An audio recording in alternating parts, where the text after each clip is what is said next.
মৌসুম শেষ হলেও চাঁপাইনবাবগঞ্জে এখনো জমজমাট আমের বাজার। শুধুমাত্র আরশিনা, কাটিমন ও গৌরমতি আম নিয়েই চলছে এই আমের বাজার। তবে ভারত থেকে আম আসায় হঠাৎ করেই আমের দামে ধস নামায় হতাশ ব্যবসায়ীরা। আমদানি বন্ধের দাবি তাদের। চাঁপাইনবাবগঞ্জ থেকে মোহাম্মদ রফিকুল আলমের পাঠানো তথ্যচিত্রে ডেস্ক রিপোর্ট। অসময়ে চাঁপাইনবাবগঞ্জে কনসার্টে জমজমাট আমের বাজার। আশিনা জাতের আমের পাশাপাশি বাজারে মিলছে কাটিমন ও গৌরমতি জাতের আমও। প্রতিদিন কয়েক হাজার মন আম বিক্রি হচ্ছে কনসার্ট সহ জেলার অন্যান্য বাজারগুলোতেও। মৌসুম ছাড়াও বাজার দর ভালো হওয়ায় খুশি চাষি ও ব্যবসায়ীরা।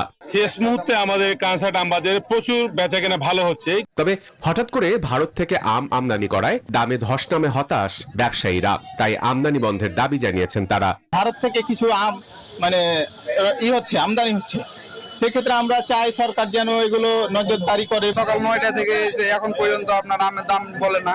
এখানে জিআই পণ্য হিসেবে একটা স্বীকৃতি পায়, ব্র্যান্ডিং হয়, তাহলে এটা দামটা বাড়বে এবং এখানকার ন্যায্য মূল্য পাবে চাষিরা। চাঁপাইনবাবগঞ্জের আমটা এখানে ঐতিহ্য ফিরে পাবে। আম গবেষকরা বলছেন আশিনা জাতের আম আরো অন্তত 1 মাস মিলবে বাজারে। তাই বৈদেশিক মুদ্রা অর্জনে এই আম বিদেশে রপ্তানি করা সম্ভব বলেও দাবি করেন তারা।